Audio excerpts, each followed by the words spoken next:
പുതിയൊരു യുഗത്തിൻ പുലരി വരും, നീതിയിൻ കതിരോൻ ഒളിവിതറും. അധിപതിയേശു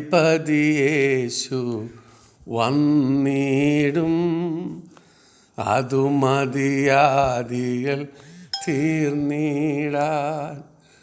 അധിപതിയേശു വന്നിടും, അതു മതിയാദികൾ തീർന്നിടാൻ. ഇരവിൻ ഇരുൾ നിരതീരാറായി, പകലിൻ കതിരൊളി കാണാറായി. ഇരവിൻ ഇരുൾ നിരതീരാറായി, പകലിൻ കതിരൊളി കാണാറായി. പുതിയൊരു യുഗത്തിൻ പുലരി വരും, നീതിയിൻ കതിരോൻ ഒളിവിതറും. പുതിയൊരു യുഗത്തിൻ പുലരി വരും, നീതിയിൻ കതിരോൻ ഒളിവിതറും.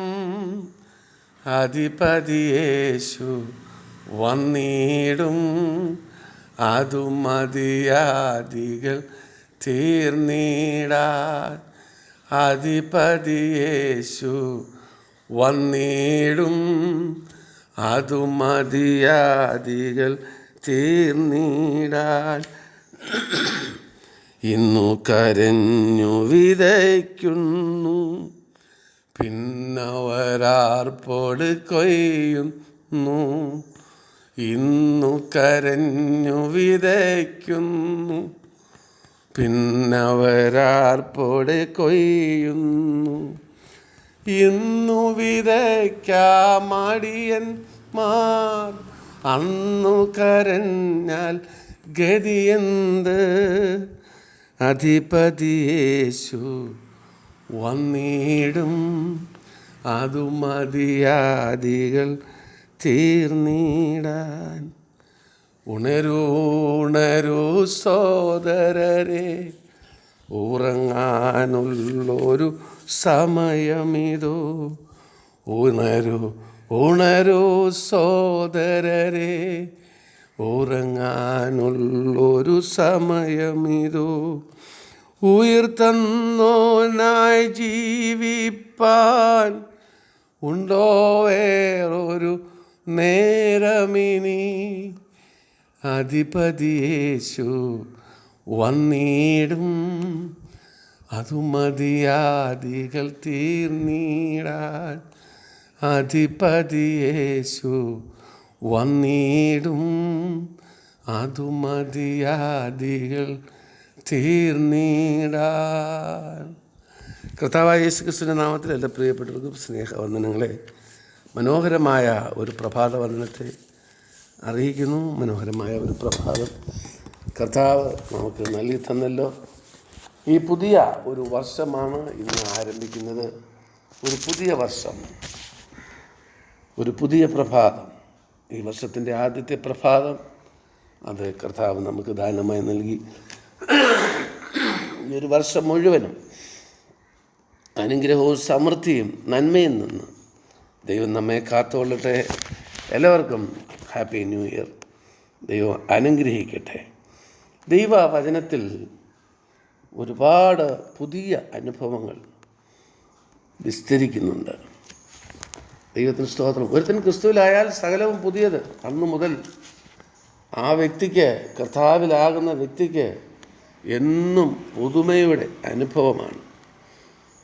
ധാരാളം പുതുമയെക്കുറിച്ച് പറയുന്ന, പുതിയ അനുഭവങ്ങളെ വളരെയധികം വിവരിക്കുന്ന ഒരു ഗ്രന്ഥമാണ് വെളിപ്പാട് പുസ്തകം.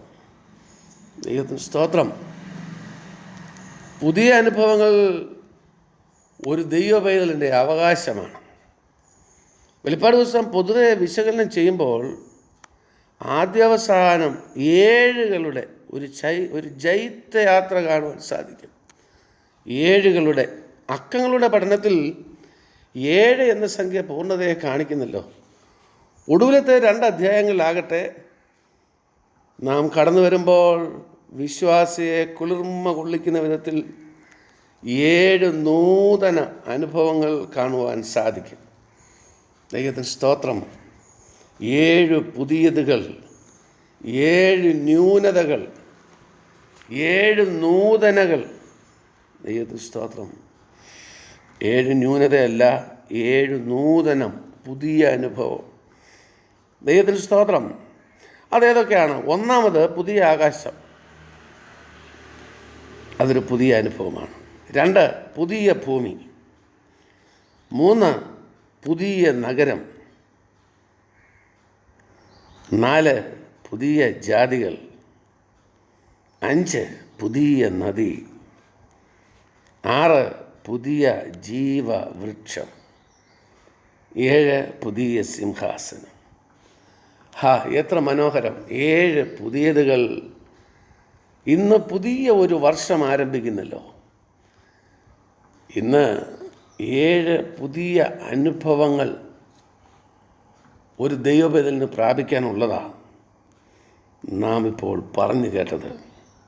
പുതിയ ആകാശം, പുതിയ ഭൂമി, പുതിയ നഗരം, പുതിയ ജാതികൾ, പുതിയ നദി, പുതിയ ജീവവൃക്ഷം, പുതിയ സിംഹാസനം. ഈ 7 നൂതന അനുഭവങ്ങൾ ഒരു ദൈവപൈതലിന് പ്രാപിക്കാനുള്ളതാണ്. പത്മോസ് ദ്വീപിൽ ഏകനായി കഴിഞ്ഞുകൂടിയ യോഹന്നാൻ സ്വർഗീയ കാഴ്ചയും സ്വർഗീയ പദ്ധതിയും കണ്ട് മനസ്സിലാക്കിയപ്പോൾ തികച്ചും താനായിരുന്ന പരിസരം മറന്നു കാണും എന്നുള്ളതിന് യാതൊരു സംശയമില്ല. തേജോമയനായ കർത്താവിനെ അവൻ കണ്ടു. ഡൊമിനിഷ്യൻ കൈസർക്ക് യോഹന്നാനെ കർത്താവുമായുള്ള ബന്ധത്തിൽ നിന്ന് വേർപിരിക്കുവാൻ ഒരിക്കലും കഴിഞ്ഞില്ല. ഒരു ശിക്ഷാവിധിയായിട്ടാണ് പത്മോസ് ദ്വീപിലേക്ക് കടത്തിവിട്ടത്. ഒരു ഏകാന്തതയിലേക്ക് കടത്തിവിട്ടത് ഒരു ശിക്ഷാവിധിയായിട്ടാണ്. പക്ഷേ അവിടെ താൻ ഏറ്റവും പ്രിയം വെച്ചിരുന്ന, താൻ ഏറ്റവും അധികം സ്നേഹിക്കുന്ന തൻ്റെ ആത്മമണവാളനെ യോഹന്നാന് പത്മോസ് ദ്വീപിൽ വെച്ച് കാണുവാൻ കഴിഞ്ഞു. ക്രിസ്തുവിൻ്റെ സ്നേഹത്തിൽ നിന്നും വേർപിരിക്കുവാൻ ഒരു ശക്തിക്കും കഴിയുകയില്ല. ദൈവത്തിന് സ്തോത്രം. ഈ പുതിയ ദിവസത്തിൽ, ഈ പുതിയ വർഷത്തിൻ്റെ ആരംഭ ദിവസത്തിൽ 7 നൂതനങ്ങളിൽ ഒടുവിലത്തെ പുതിയ സിംഹാസനത്തെക്കുറിച്ച് നമുക്ക് നോക്കാം. ദൈവത്തിന് സ്തോത്രം. പുതിയ ഒരു സിംഹാസനം, പുതിയ ഒരു ഭരണം. ദൈവത്തിന് സ്തോത്രം. ഇന്നത്തെ ഭരണം അത് ഒത്തിരി അഴിമതി നിറഞ്ഞതാണെന്ന് വേണമെങ്കിൽ പറയാം.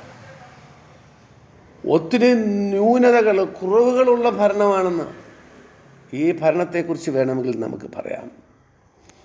ഒരിക്കൽ കർത്താവിനെ പിടിച്ച് രാജാവാക്കുവാൻ അവർ ചെന്നു. കാരണം അവൻ ഭൂമിയിലായിരുന്നപ്പോൾ ഒന്നിനും കുറവില്ലായിരുന്നു.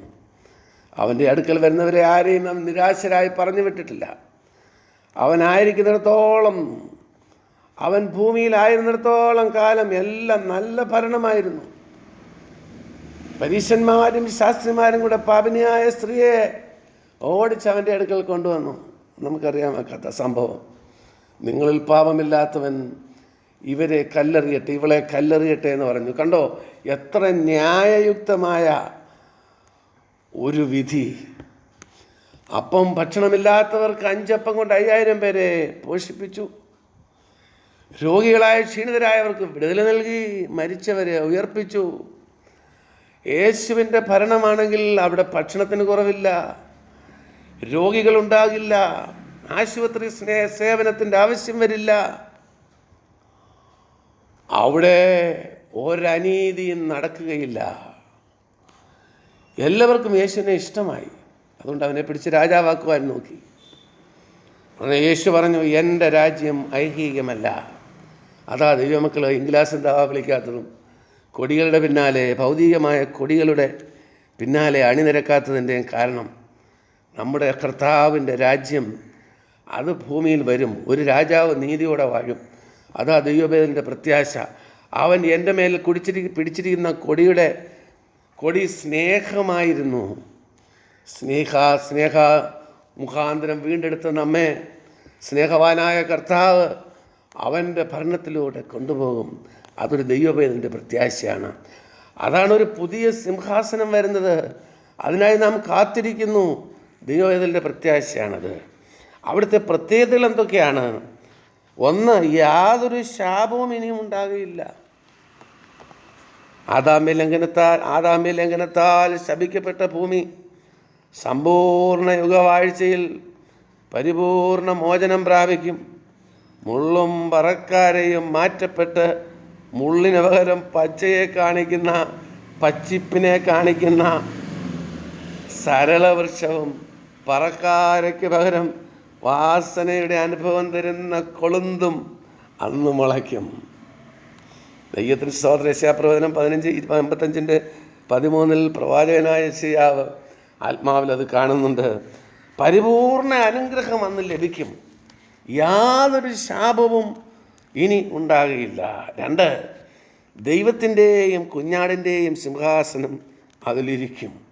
വെളിപ്പാട് പുസ്തകം 22-ാം അധ്യായത്തിൻ്റെ 3 മുതലുള്ള വാക്യങ്ങളിലാണ് ഈ സിംഹാസനത്തെക്കുറിച്ച് നാം കാണുന്നത്. ദൈവത്തിൻ്റെയും കുഞ്ഞാടിൻ്റെയും സിംഹാസനം അതിലിരിക്കും. ക്ഷണഭങ്കുരമായ ഇന്നത്തെ അനീതി നിറഞ്ഞ ഭരണകൂടങ്ങൾ നീങ്ങുവാൻ പോകുന്നു. നശ്വരമായ ഈ ലോകത്തിലെ ഭരണകൂടങ്ങളെല്ലാം തകർക്കപ്പെട്ട് അനശ്വര രാജ്യത്വം കർത്താവ് ഏറ്റെടുത്ത് നടത്തും. ദൈവത്തിന് സ്തോത്രം. ഒരു രാജാവ് നീതിയോടെ വാഴുമെന്നുള്ളത് അതിൻ്റെ പൂർണ്ണ നിവൃത്തിയിലെത്തും.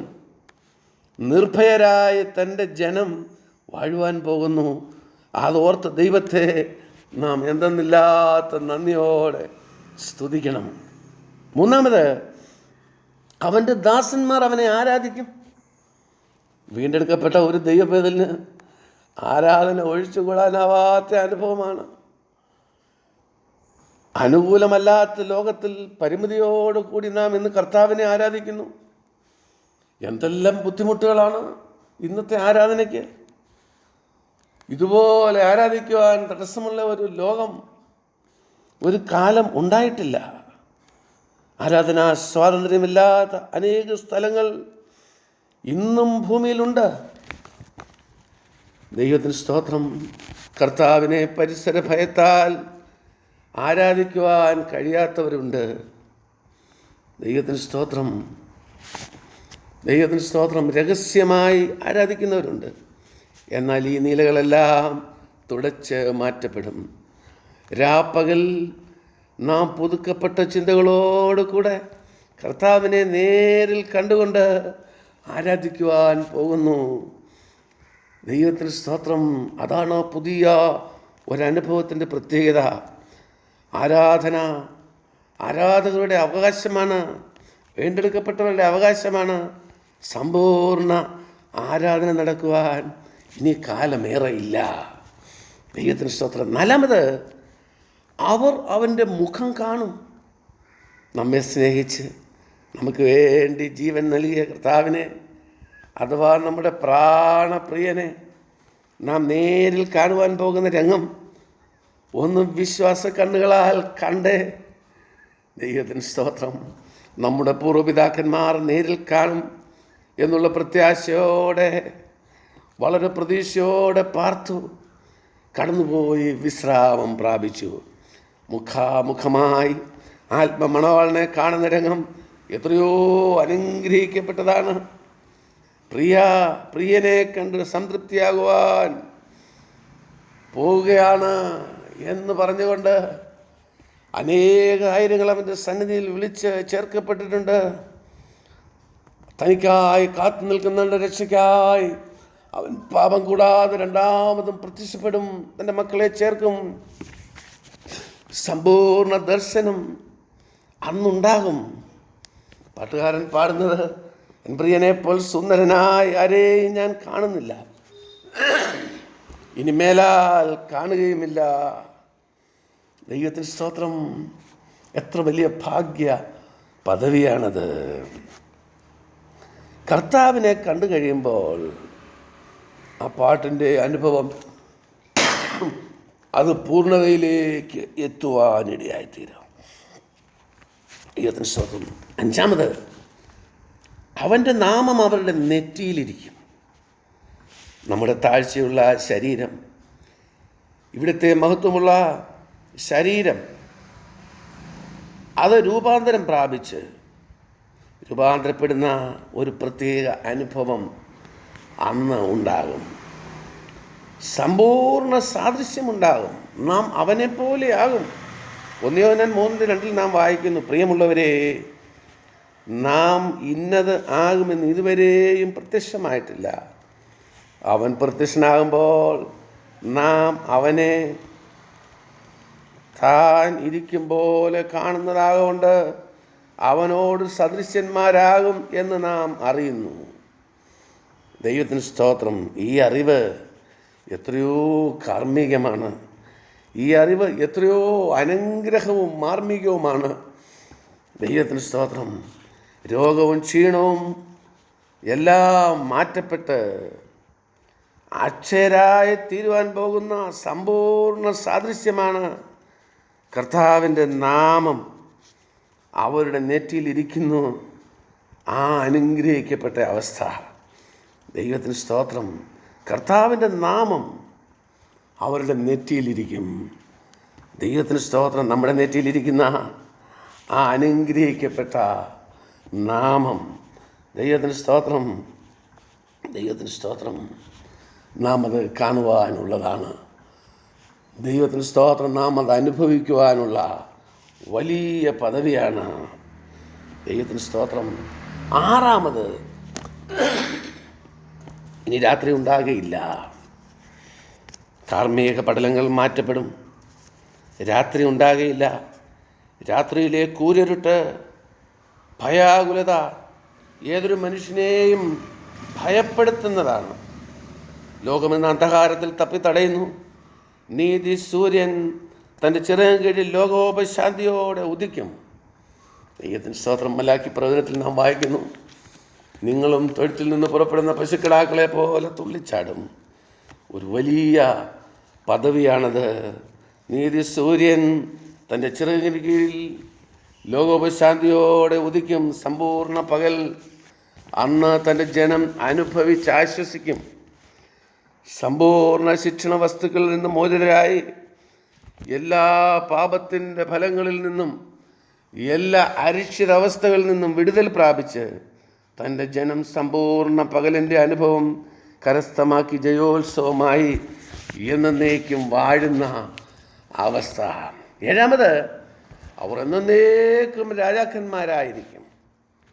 നിന്ദിത പാത്രരായി പലപ്പോഴും നാം ഈ ലോകത്തിൽ ആയിപ്പോകുന്ന രംഗങ്ങളുണ്ട്. നമ്മെ കർത്താവിന് വേണ്ടി ഇറങ്ങിത്തിരിച്ചതുകൊണ്ട് നിന്ദിക്കുന്ന അനേക അനുഭവങ്ങളുണ്ട്. എന്നാൽ തൻ്റെ ജനത്തിൻ്റെ ഭാവി പ്രത്യാശ എത്രയോ സുരക്ഷിതത്വവും അനുഗ്രഹപൂർണവുമാണ്. നാം എന്നേക്കും രാജാക്കന്മാരാകുവാൻ പോവുകയാണ്. സമ്പൂർണ്ണ മഹത്വമാണ് നമ്മെ വാക്യങ്ങൾ കൂടെ ഒടുവിൽ കർത്താവ് വിളിച്ചറിയിക്കുന്നത്. യേശു കർത്താവിൻ്റെ മഹാപുരോഹിത പ്രാർത്ഥനയിൽ ഇപ്രകാരം നാം വായിക്കുന്നു, പിതാവേ, നീ ലോകസ്ഥാപനത്തിന് മുമ്പേ എന്നെ സ്നേഹിച്ചിരിക്കൊണ്ട് എനിക്ക് നൽകിയ മഹത്വം നീ എനിക്ക് തന്നിട്ടുള്ളവർ കാണേണ്ടതിന് ഞാനിരിക്കുന്ന ഇടത്ത് അവരെയും എന്നോട് കൂടെ ഇരുത്തേണം എന്ന് ഇച്ഛിക്കുന്നു. ദൈവത്തിന് സ്തോത്രം. ഈ പ്രാർത്ഥന എന്താണ്? ഈ പ്രാർത്ഥനയാണ് അന്ന് സംഭവിക്കുവാൻ പോകുന്നത്. ഇതന്ന് നിവൃത്തിയാകും. ഞാനിരിക്കുന്ന ഇടത്ത് നിങ്ങളെയും ഇരുത്തും എന്ന വാഗ്ദത്തം നിറവേറും. ദൈവത്തിന് സ്തോത്രം. നിത്യതയുടെ തുടക്കം കുറിക്കുന്ന പദവികളുടെ അനുഭവം നാം അല്പമായി കണ്ടല്ലോ. ദൈവത്തിന് സ്തോത്രം. അതെങ്ങനെ നമുക്ക് നേടുവാൻ സാധിക്കും? ഒരുത്തൻ ക്രിസ്തുവിലായാൽ അവൻ പുതിയ സൃഷ്ടിയാകുന്നു. പഴയത് കഴിഞ്ഞു പോയിതാ അത് പുതിയതായി തീർന്നിരിക്കുന്നു. 1 കൊരിന്ത്യർ 5:17. ക്രിസ്തുവിലായവർ പുതിയ നിലവാരം പുലർത്തുവാൻ കടപ്പെട്ടവരാണ്. ഇതാ സകലതും പുതിയത്, ഒരു പുതിയ ജീവിതം ക്രിസ്തുവിനോട് ചേർന്ന് അത് ഭൂമിയിൽ വെച്ച് പ്രാപിക്കുന്നതാണ്. അതനുഭവിക്കുന്നവർക്കാണ് കർത്താവിൻ്റെ സന്നിധിയിലുള്ള വാസം. നിത്യതയുടെ തുറമുഖത്തിലെ സമ്പൂർണ്ണ സാധ്യതകളും ആ നിലയിൽ കർത്താവ് ഒരുക്കി വച്ചിരിക്കുകയാണ്. പുതിയ പുതിയ കാഴ്ചകൾ അന്ന് നാം അനുഭവിച്ചറിഞ്ഞ് സന്തുഷ്ടരാകുവാൻ പോകുന്നു. ജീവിത പടകിൽ തളടിയാകാതെ വേഗം വരുന്നവനായ കർത്താവിൻ്റെ വരവിനെ ഉത്സുകരായി നോക്കി പാർക്കുവാൻ കർത്താവ് നമ്മെ സഹായിക്കട്ടെ.